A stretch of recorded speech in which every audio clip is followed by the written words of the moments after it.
Hello and welcome to 2012 The Fad. I'll be your host tonight. I'm Charlie Bluehawk.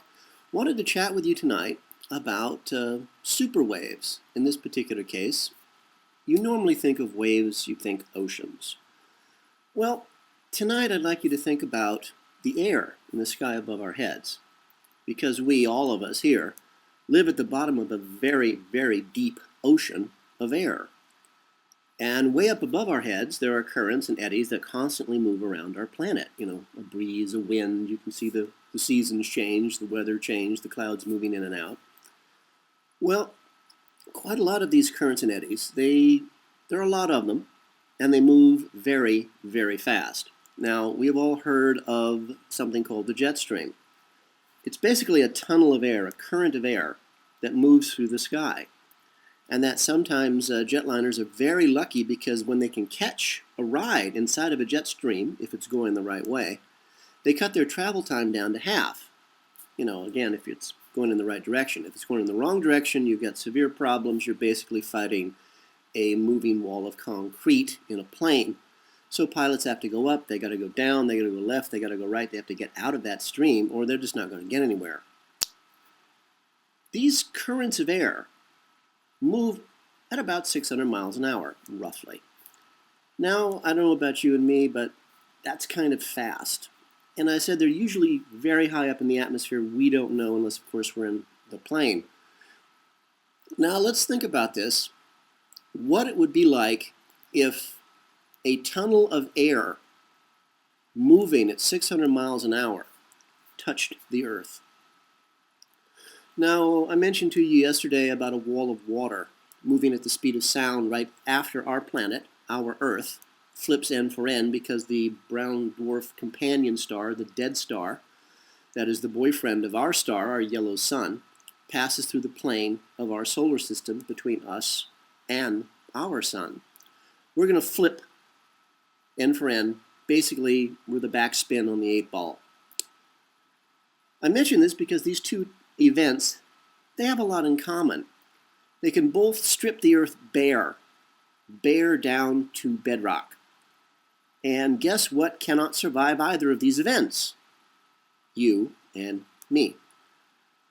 Unless, and then of course here the word unless is really important, unless we make preparations today for the event that is going to happen tomorrow. And when I say tomorrow, we got a couple of years, maybe 2, 3 at the outside. The Catholic Church has changed the Gregorian calendar, our calendar, so many times it's kind of hard to know, what date really is today. But the event is coming. It comes every 2,000 years like clockwork, literally clockwork. Oh, and did I forget to mention the jet stream? It's been coming down to Earth lately, and very frequently. Do you wonder what happens when a gust of wind moving at 600 miles per hour touches the Earth? Everything vanishes. It's the God comes to Earth with her handful of sandpaper and wipes us all away sort of a thing. So again, if you have any plans for surviving the event, they had better be good ones. So you're dealing with tunnels of air, 600 miles speed. You're dealing with a wall of water, basically a mile high, moving at the speed of sound. So you're either going to be wiped away by the air, you're going to be ground away by the wave, and if you decide to do something silly like burrow a hole in the ground in Ottumwa, Iowa, you're looking at a couple of years worth of a couple hundred feet of water above you, so probably not the greatest idea known to man.